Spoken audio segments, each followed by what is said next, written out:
reverberated throughout the town. And this was something new that was happening in Navadvip. The people of Navadvip had already grown accustomed to these devotees doing kirtan. But these few days since Lord Gauranga's return, the kirtan had reached to such levels that the walls and the walls of Srivas Thakur's courtyard and the walls of people's houses and all the four directions were just permeated with the sound of the holy names. So people are of different consciousness. Some of them were able to accept this new phenomenon. Some of them were very happy and they became jubilant hearing the loud chanting of the holy names of Krishna. There were others who were okay about it, but at the same time they had some concerns that why do you not do it in a more dignified way, a little more lesser decibels of sound would be helpful. Some of them would, such people amongst them would be a few who would come up to them and very nicely ask them that, could you lower down the volume of the kirtan? And they would say, yes, yes. However, when the kirtan would evolve with Lord Gauranga crying out incessantly, none of the participants in the kirtan, none of the devotees there could help themselves. They would all start crying and crying out loudly, "Oh Krishna, oh Krishna, oh Krishna, oh Krishna." And as they would start crying out loudly, Hare Krishna or Oh Krishna, the chanting would grow louder and louder and louder. So after some time, these gentlemen who had approached them to kind of keep the kirtan a little low, they gave up asking them. They kind of accepted that this is the new normal in our town. And there were those few who were completely antagonistic. And the reason for their antagonism was their pride, their desire for fame, just their disinclination or their disrespect to some members of those who were participating in that kirtan. So there were various dynamics because of which certain people were really very much against it. However, these people, they were considered to be religious, they were considered to be good people. So within their hearts, within their minds, they were not really happy with what was going on. Much of it was because of their pride being hurt. Much of it is because there was some comparisons going on in certain sections of society that, oh my God, these kirtans are just amazing.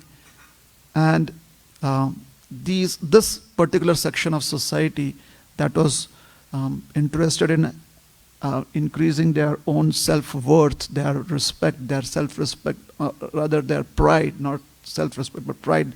They wanted to feel proud of who they were and what they represented. That section of society found it difficult to accept this new trend. That how is it that unknown people are becoming so very likable? Like till yesterday, we were trending in this town, and today these unknown people have become more famous than us. So that wasn't really digestible to them. This is the nature of the material world. Sometimes the competition is really very unhealthy. Healthy competition is helpful. However, it's easy to go down the track of unhealthy competition because when you are in a situation where the competition is unhealthy, it gives you access to certain tools which help you harm others. And it's easier to harm others and win in a competition than to compete with them through fair means. It's easier. You pull another person down, and then you are the only person who's there at the top. So when this envy enters the heart, it makes one want to compete unfairly. It makes one want to take up practices that are unhealthy. So these people, they were experiencing this envy within their heart. However, they did not want to malign their image in any ways. The respect the public was offering them, they wanted to keep that image intact. So some of them, on an individual level and through interpersonal discussions, they came up with a plan. They approached Srivas Thakur. A few of them approached him directly. The others got the message sent through Srivas Thakur through indirect means, by word of mouth. That because Navadvip, the town of Navadvip, was under the jurisdiction of a Muslim king, and due to certain technical differences in the practices of the people who were in Navadvip and the practices of the king and the particular denomination that the king belonged to, these people whose pride was being hurt, they started a rumor that the Muslim king is going to come. The news has reached the Muslim king that these Hindus or these people, the Vaishnavas, are disturbing the serene atmosphere of the town. And they are creating a ruckus. There is a problem in society. So already through this rumor, they were playing on the fact that there are certain cultural differences between two communities. They used that. They used this communal differences that could have been existing. They used that to propagate the rumor that the king is going to send his soldiers, and his soldiers have been told that you should go and punish anyone who is involved in this Sankirtan. So some of the devotees, they heard the rumor. There were some discussions amongst them. They were wondering whether they should bring up this rumor or this news to Sri Chaitanya Mahaprabhu. Some of them, they brought it to the notice of Srivas Thakur. Srivas Thakur was a very devout Vaishnava. So he personally was very much sure, or very much, he felt very much protected under Krishna's shelter. He was sure that the Supreme Lord Krishna would give shelter to his devotees. At the same time, his heart was very soft, as is the heart of any devotee. So his heart being soft, he felt that because of the king's orders, his soldiers may come and harm the community of devotees. And he was concerned about the welfare of the community of devotees.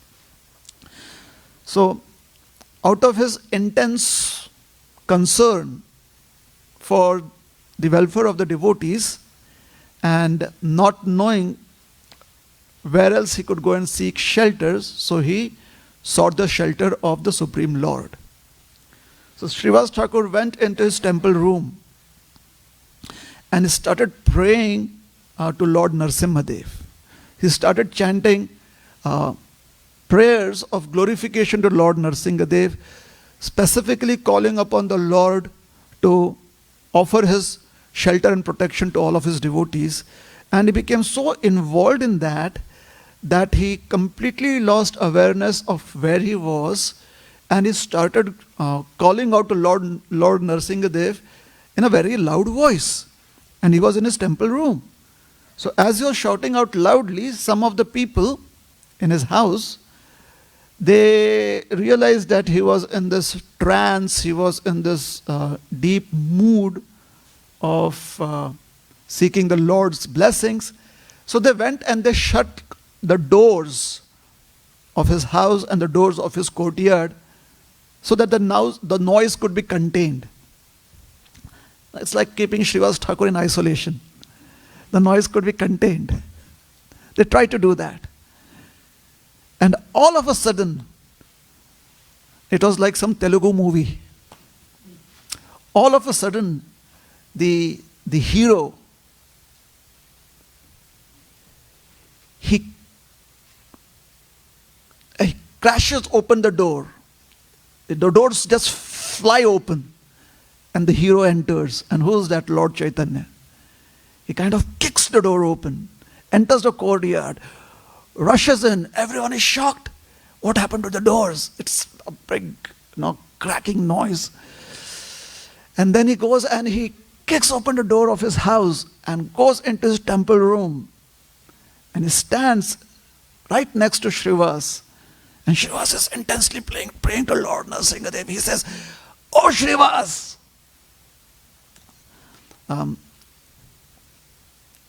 In Bengal, when they narrate these pastimes, sometimes devotees become so emotionally involved in these pastimes.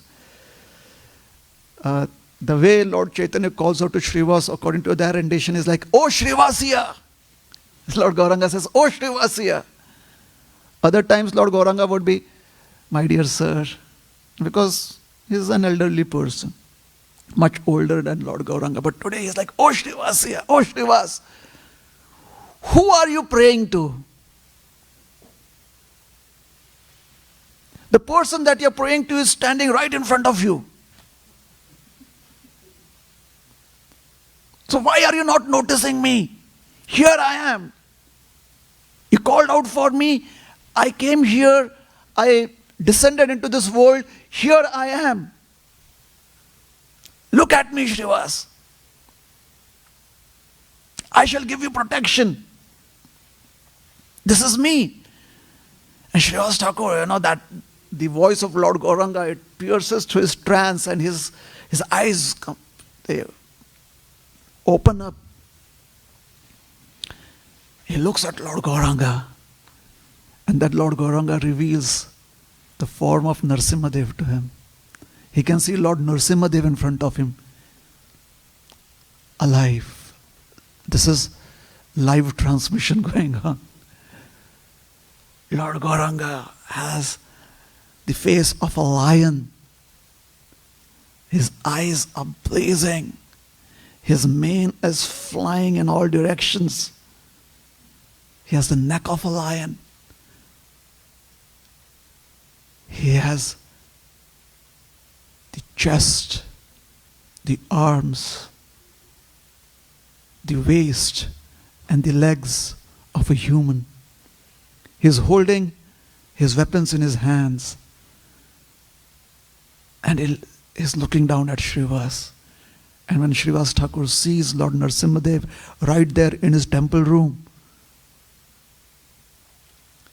he is so blissful. Tears start falling down his eyes. The Lord is so merciful. Srivas Thakur starts glorifying the Lord through wonderful prayers. Lord Nrsimhadev is listening to those prayers and is very happy. He expresses his happiness. The mood is completely different now. Where there is Krishna, there is complete protection, there is love.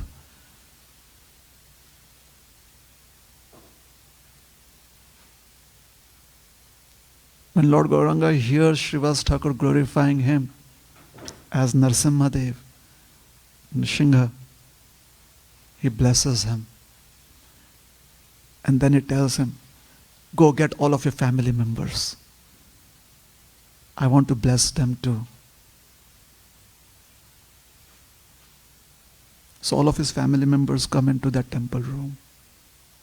His brothers, his wife, his brothers' wives, children, little Narayani, his niece, the servants, all of them come into the temple room and they see the beautiful form of Lord Nrsimhadev. And they seek his blessings. They offer prayers unto him. Srivas Thakur within his heart is reassured that Lord Nrsimha is protecting all the devotees. And when Lord Nrsimhadev, he offered his blessings to his entire family, Srivas Thakur knew that the Lord always protects the family of devotees, the community of devotees. Then Lord Gauranga, he came back to his original form and he said, all right, I'm leaving. And he leaves the temple room and leaves Srivas's house and goes to his own house. And Srivas Thakur is so happy, he's so blissful, he's simply amazed at how Lord Gauranga knew his heart. And to reassure him, Lord Gauranga had come to his house. One day, Lord Gauranga, a few days later, Lord Gauranga, one fine day, he called upon all the devotees. And he said, I had a dream. Yesterday night in my dream, something interesting happened. This amazing personality who had this beautiful form, his complexion was like the pristine white moon. It was like the complexion of milk, white as milk. He had this beautiful dark eyes, which had such,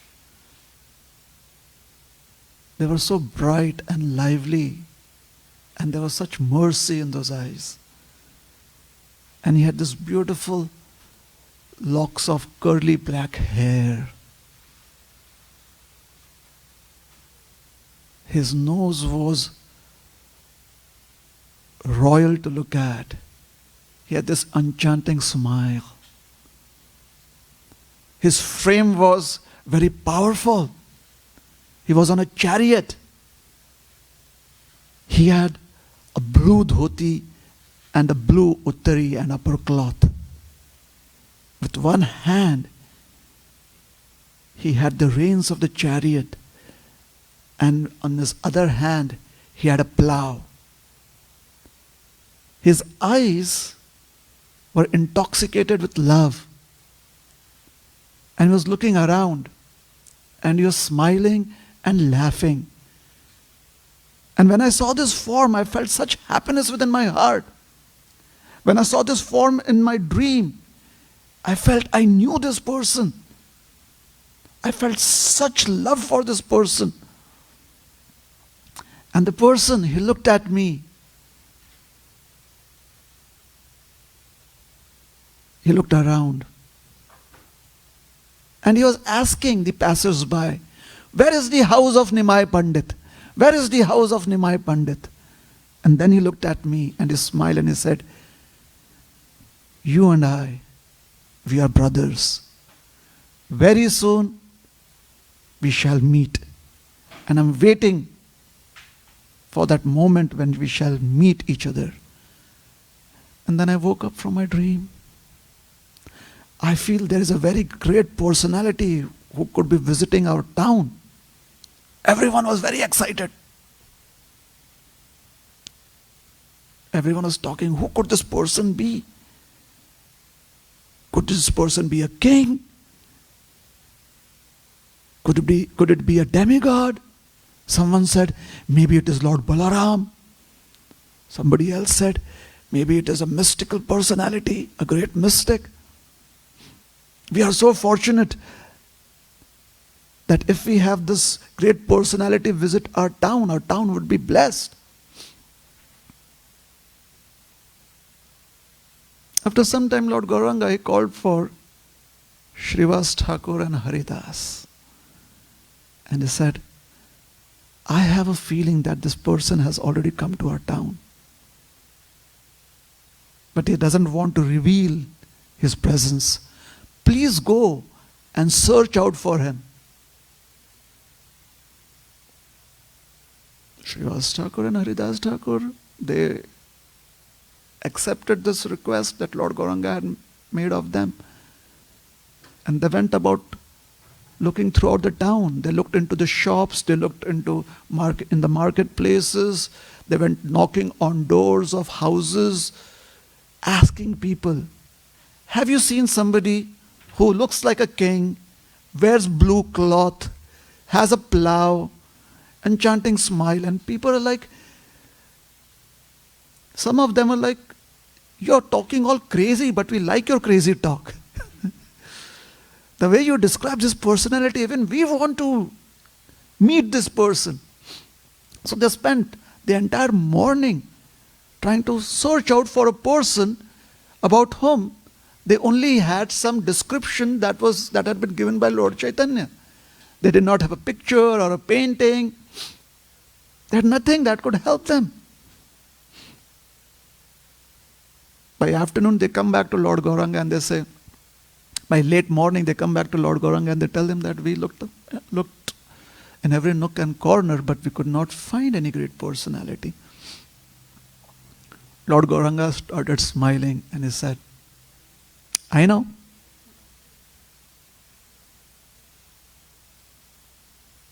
Come. I shall take you to where he is. And they're like, do you really know? That is a question in their minds. They follow him. So from Srivas's house, that was where Lord Gauranga was, he walks down the road along the banks of the Ganga to the house of Nandanacharya. And by this time, hundreds of devotees have joined him like, today we are going to meet a very, very great personality. So they have come to the house of Nandanacharya. Nandanacharya is so excited. Lord Chaitanya has come into his courtyard. Then he sees this dozens upon hundreds of devotees come into his courtyard. It's as if the spiritual world has descended there and everyone is excited, and in great excitement everyone is doing kirtan. So there is this melodious kirtan going on. And Lord Gauranga enters into his courtyard. And then Lord Gauranga, he looks at Nandanacharya and he says, I have come to meet that great personality. Nandanacharya is keeping silent. Lord Gauranga, he doesn't speak. He just tells the devotees,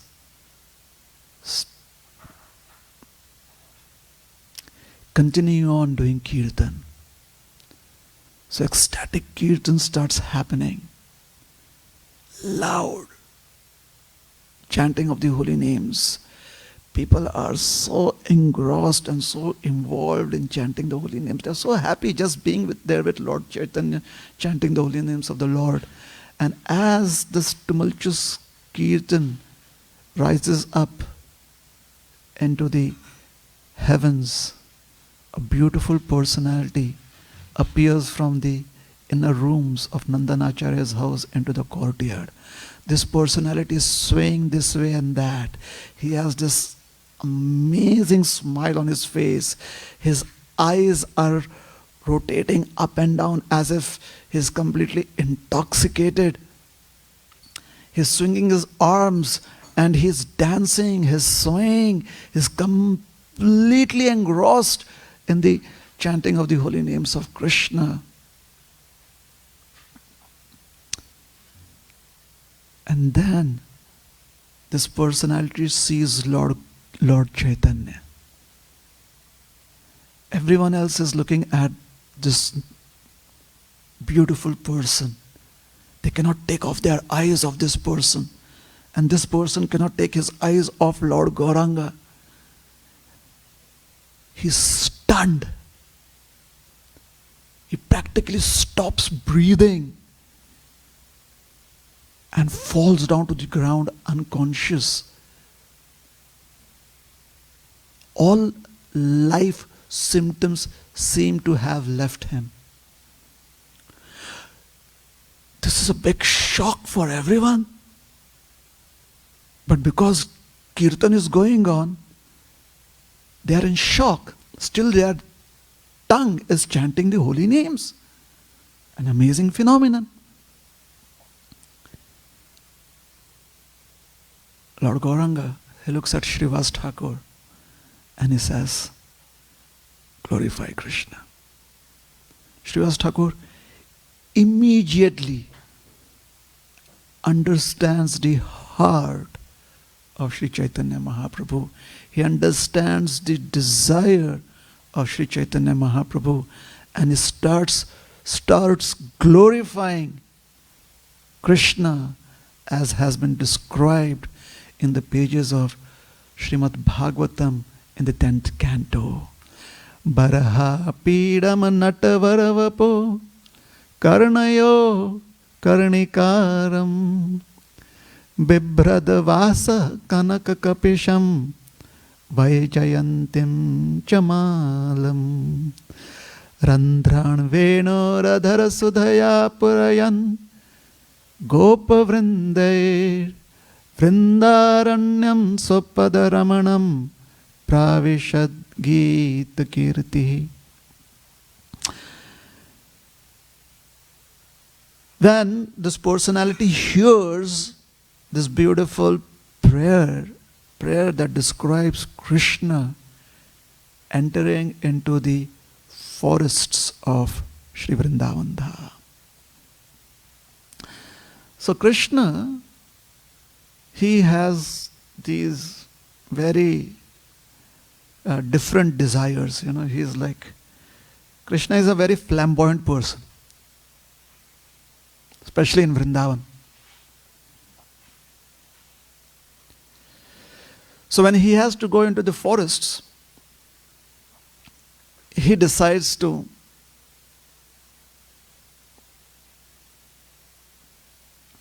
dress himself up. So how does he dress himself up?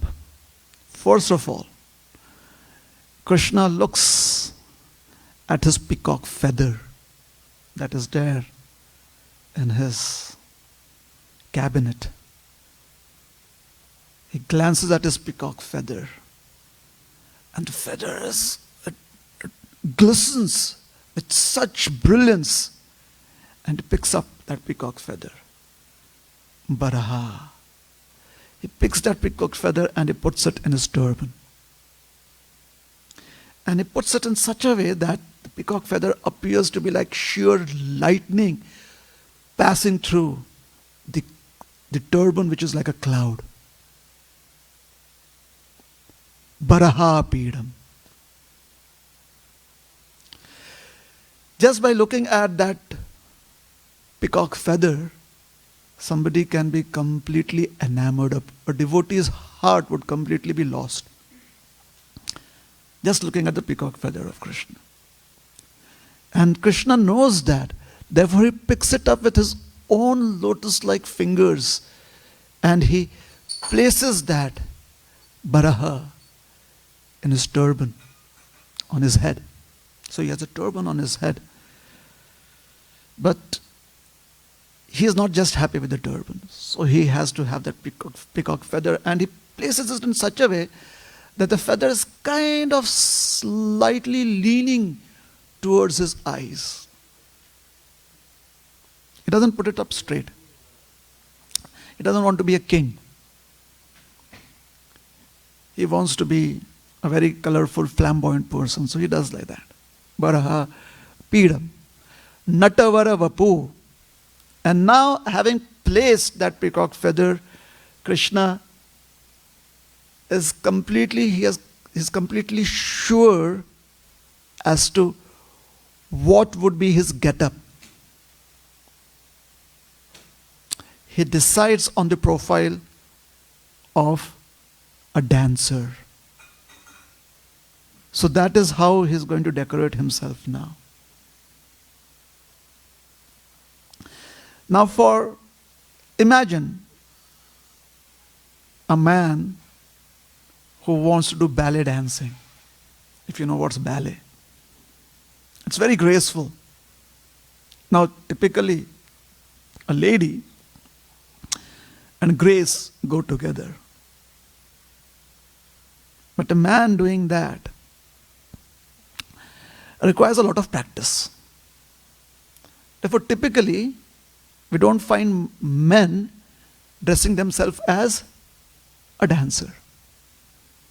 And they try not to do that just for the simple reason that men and grace don't usually go hand in hand. It's just the profile doesn't fit. They are more like robust. That's the idea of being a male. Little rustic, like abrasive, I guess. But grace, our children will see. The girls, they kind of, but me, when I do that, it doesn't look good. There's not enough grace in it. So Krishna is now going to employ that quality in attracting the residents of the forest. And most of the residents of the forest, like the deers, the bees, the butterflies, birds, I already said birds, like those with feathers, those that can fly, or those that cannot fly, like the peacocks. All of these residents of the forest, they appreciate grace. In fact, most of the forest is covered over by creepers. Very delicate plants grow. There are sturdy trees, but there's so much of creepers going around them. And these creepers, these kind of, they cover up the entire forest. Now when you understand trees are very stout. That is the idea. But creepers are delicate and graceful. So Natavara Vapu, Krishna, as a very graceful dancer, is going to enter into the forest of Vrindavan. So as a dancer, since that is his mood, what is the next thing that he does? A beautiful flower that is generally blue in color, called as the Karnika flower or Karnikaram. Sometimes it is just called Karnika. He takes up one flower and puts it in his ear. And the reason for him placing that flower is because that flower is going to be his messenger, carry messages in code. So and all these codes have been decided by Krishna already. So as he's dancing, the flower kind of has different positions. And when Krishna walks into forest, he doesn't kind of, he does not, his walk is not like that of a parade, like military, the walk of the military battalion, not like that. He dances into the forest. So as he's dancing, he's not simply jumping around. He's not kind of lifting one leg and the other leg. He gracefully floats into the forest dancing. In this verse, this is the verse that is, and this is the verse that Srivas Thakur is reciting. He recites this verse. So this flower changes position and The way, if the flower is kind of slightly pointing towards the ground, then that has a different message for people around. If it is pointing up towards the sky, it has a different message. If it is placed with its bloom looking, or the flower facing towards the back, that has a different. So that is on one ear. And similarly, the flower sometimes finds its way to the other ear too. So karnayo karnikaram. This is happening. So the flower is dynamically moving around as Krishna is gracefully dancing into the forest. So karnayo karnikaram, and then so he has the turban, he has this peacock feather which has the deep blue or deep purple and colors that are close to purple within it. So it is like sharp lightning. He wears this upper cloth and a dhoti. His upper body is only covered by an upper cloth, just like a shawl. And he has a dhoti. And this is like kanaka, golden. So his brilliant blackish blue complexion with a golden cloth around it, jewels on his arms, legs. I mean, it's a sight to behold. And around his neck, he has a garland of amazingly differently colored and fragrant flowers. Amazing. It's like very panoramic. It's like such a mix of colors. So Vaijayanti. And as he's dancing, Randhran Venu, he fills up the holes of his flute with beautiful sound, which expresses his eagerness entering into the forest. He is so eager to go into the forest of Vrindavan. So happy. And in his eagerness, as he dances his way into the forest of Vrindavan, he leaves behind his swapada. He leaves behind the marks of his lotus feet, his imprints of his lotus feet. And the pathway feels so satisfied having received the imprints of his lotus feet. So here we are describing this, and we are hearing this wonderful glorification with our limited intelligence, with our limited understanding given by the acharyas. And suddenly we find that most of us we have stopped breathing. Because it seems interesting. The description seems interesting. Now, if we were to be able to feel the devotion, feel the emotions that are being expressed through this, then not only would we stop breathing, but we would start exhibiting symptoms. And what are those symptoms about? Intense pleasure. Where is the pleasure coming from? From feeling the presence of Krishna. So Nityanand Prabhu's ears, they drunk in this glorification, and life started manifesting back. He started breathing fast. Tears started flowing his closed eyes, rolling down his eyes and his cheek. His body started shivering. Lord Chaitanya, he looked at Srivas and said, chant more, chant more. And Srivas is like, obviously, my best presentation right now. He's so excited, chanting, the glories of Krishna's beautiful form in Vrindavan. And with a roar, Lord Nityananda jumps up. And when the devotees hear that roar, they are so excited hearing that roar. All the devotees are shaken up. They are so happy. All of them, they break into this beautiful Hare Krishna song. Intense kirtan is going on. And then Lord Nityananda not being able to control his or this personality who's Lord Nityananda. People don't know it as of yet. He starts dancing, twirling around, jumping up, crashing down, running here, running there, diving amongst people's legs, getting up. He's like this tornado of emotions going around this courtyard.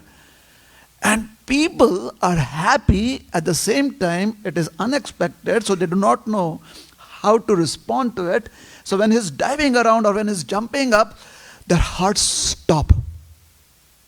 And when he crashes to the ground, their heart cracks. Please don't be hurt. That is their emotion. And when he jumps up, they're like, please land softly. And he dives amongst them. They're like, let there be no abrasions on you. So there is excitement, there is this pain, there is this concern, everything all together.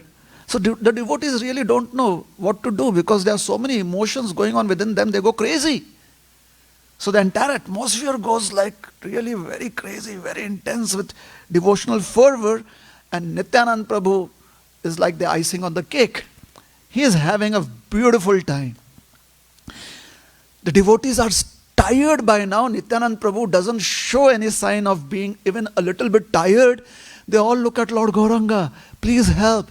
So as Nityanand Prabhu is dashing around, Lord Gauranga opens up his arms and Nityanand Prabhu runs without even his knowing. He's like boom into the arms of Lord Gauranga, and Lord Gauranga embraces him and catches him in his embrace.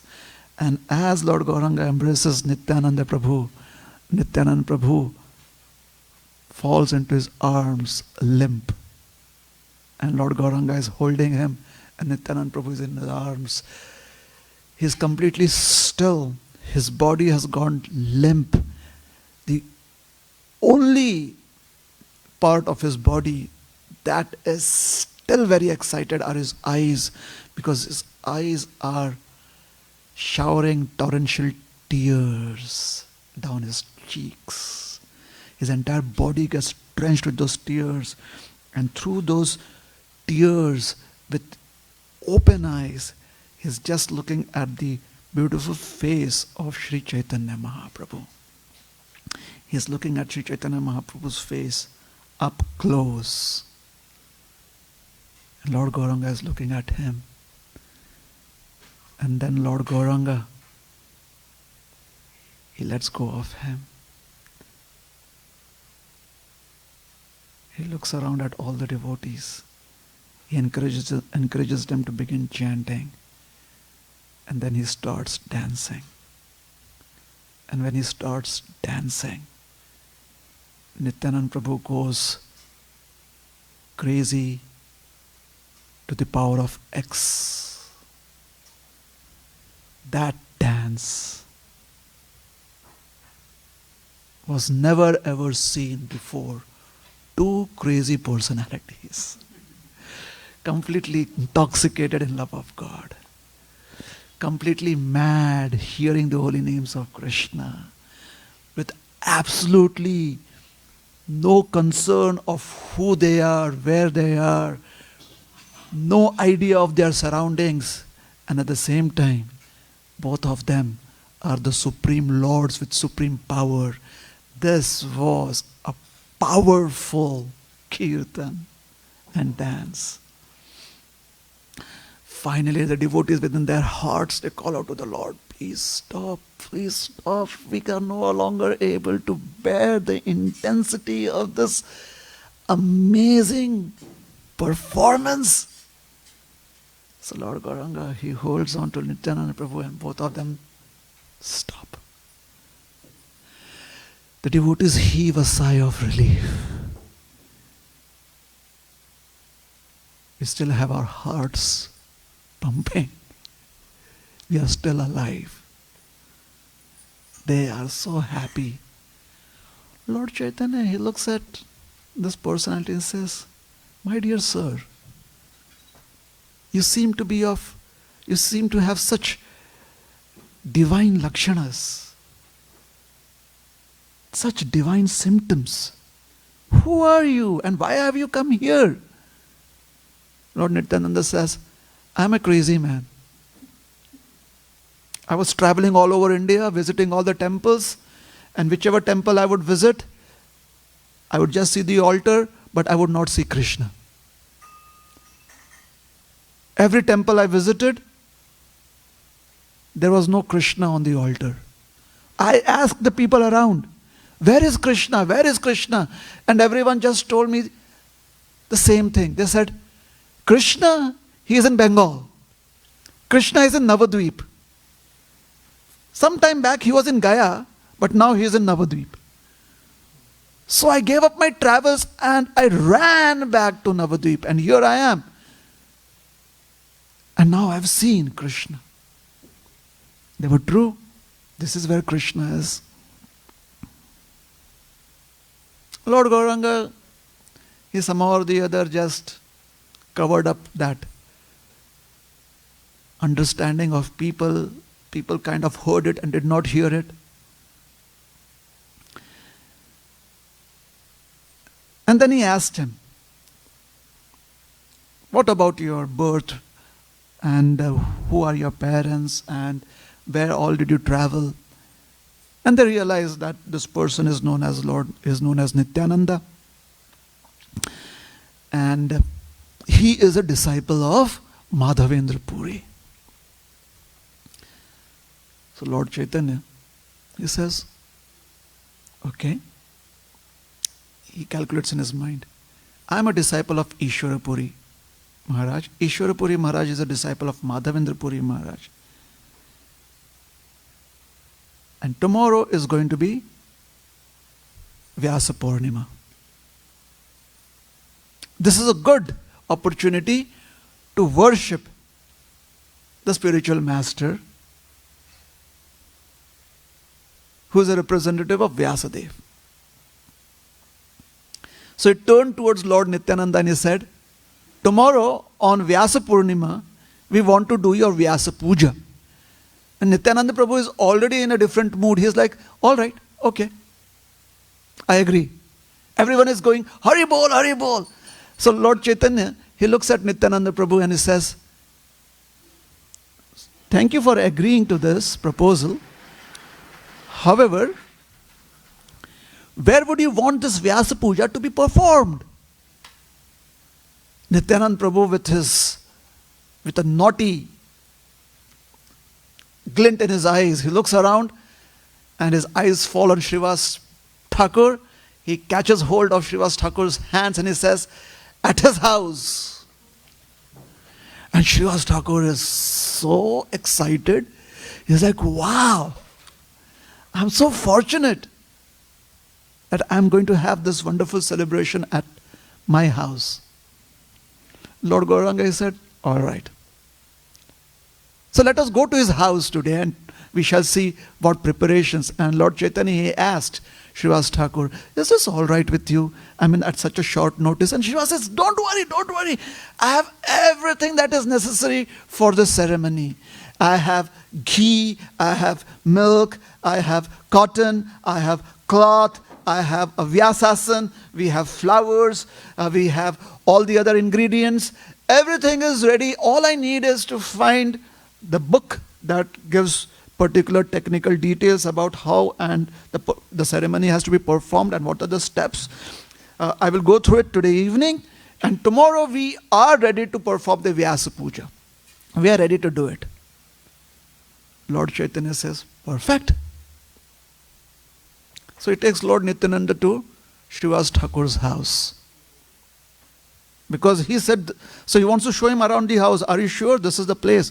When Lord Nityananda enters Srivas's courtyard, he's so moved with spiritual emotions. Because this is a courtyard where so much kirtan had happened. And then Lord Gauranga, he tells him, tonight you should take rest here.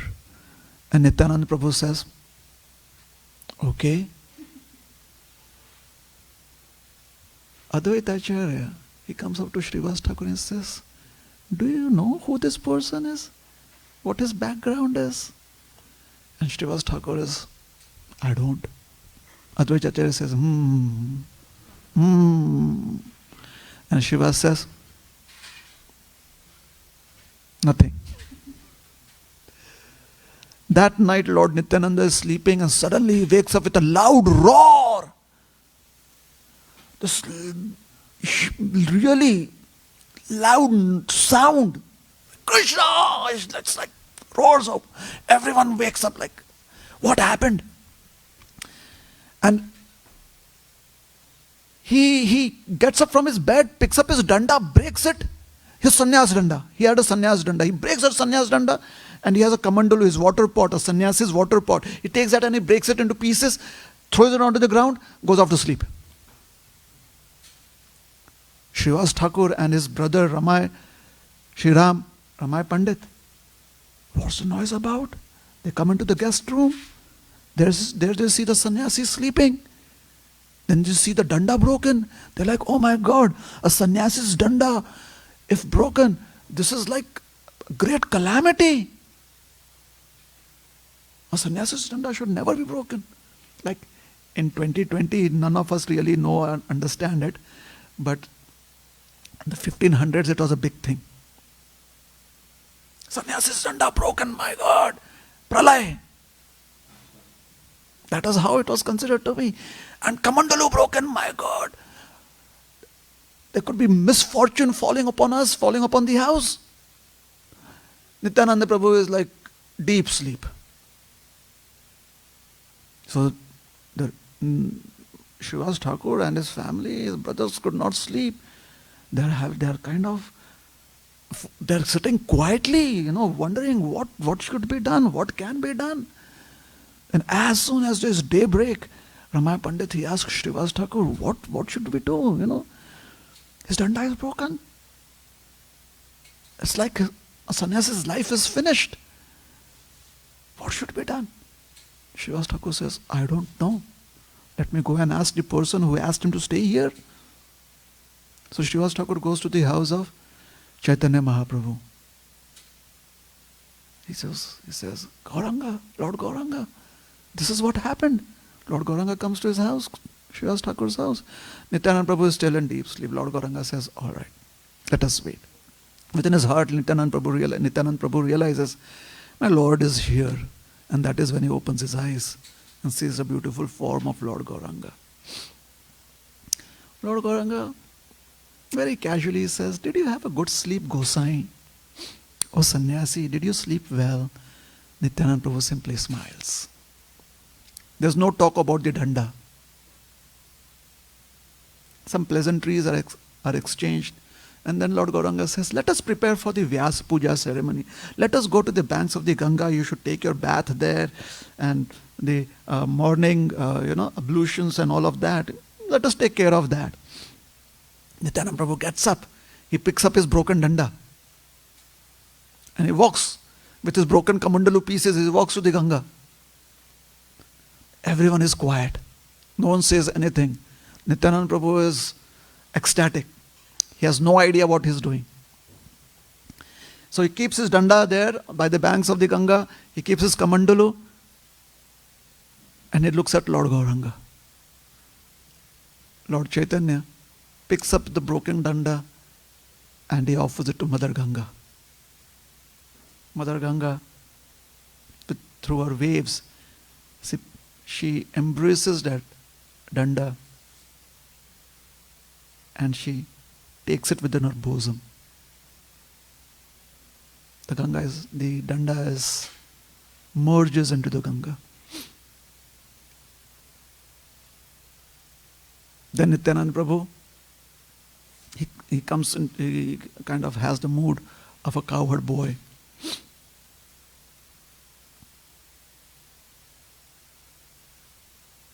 He jumps into the Ganga. People say, wait. First, you should offer obeisances. Do 3 times Achaman. So he comes out. All of this is not mentioned in the scriptures. I'm just trying to. And then, people everyone does their morning prayers there before entering the river Ganga. They do the rituals. Nityanand Prabhu sees a crocodile in the river. He's so excited like a little child.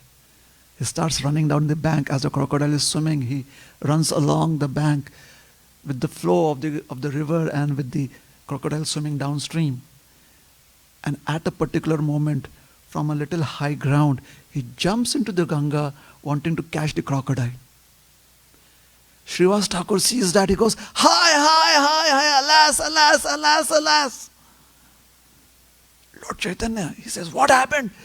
Srivas Thakur says, hi, he's simply pointing there. Lord Gauranga looks at where he's pointing and he sees a crocodile, and there he sees this beautiful curly hair on this beautiful head and this excitement on this beautiful face. And he says, Nityananda, come back. And the face that was so excited and, swimming towards the crocodile immediately turns around and comes out of the river Ganges, stands right next to Lord Chaitanya. Like, I'm sorry. Lord Chaitanya, Lord Nityananda, immediately he expresses that his existence is only for following the instructions of Lord Gauranga. Lord Chaitanya, he says, all right, let us, Nityanand Prabhu has taken bath, all of us, we have taken a dip in the Ganga, now let us go back to the house. And they go back to Srivas Thakur's house. And then something interesting happens, which we shall continue tomorrow. So we'll stop here, and I'm not sure if there's a possibility of asking any questions or reflections. Are there any questions? Anyone has any questions?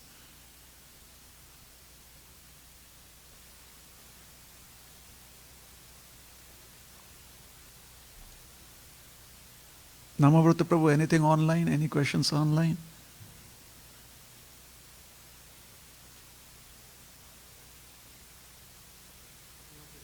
No questions. So we'll stop here.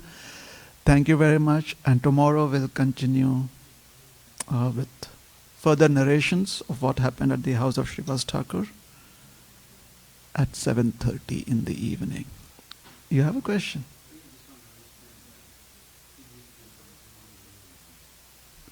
The significance of the Kamandalu and the Danda. So when a person takes sannyas, they give up all their connections, and they give up all facilities. However, since there's a human body, so the only facility for taking care of the bodily needs is a water pot that is given to a sannyasi. So the water pot serves as the lunch box, it serves as a water pot, it serves as a vessel which can be used to take bath. It has this multi-purposes. And the danda is offered to a sannyasi to always let the sannyasi realize what was the purpose of sannyas. So the danda, especially a sannyas danda, it represents the principles of sannyas. It represents the sannyasi's dedication to the life of a renunciate. It represents the soul's connection to the Supreme Lord. That is what the danda represents. And then there are two kinds of sannyas. There is ek danda sannyas, there is three danda sannyas, and that there are some more details to that. But specifically a sannyasi's danda, or the staff, it is called as a staff. It kind of represents the sannyasi's core existence. So a sannyasi is supposed to carry the danda always with him. That is one of the articles of this, of the ritual of sannyas and the life of a sannyasi. A sannyasi has to respect his danda, and others have to respect the sannyasi and the sannyasi's danda too. The sannyasi has to offer a lot of respect to the danda. The only time the danda is left, the sannyasi lets go of the danda is if the sannyasi has to sit down to eat, or if the sannyasi has to perform certain bodily functions. At all other times, the sannyasi should hold the danda straight. It should never ever fall flat onto the ground. The only time a danda can be flat onto the ground is when a sannyasi is offering obeisances to the Supreme Lord. At every other time, it is something similar to the flag of a country.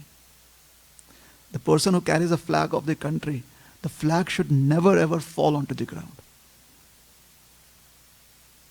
It represents a person's dedication. It represents a person's or the entire country's, the countrymen's, the country people's dedication to upholding all that the country stands for. That is a country's flag.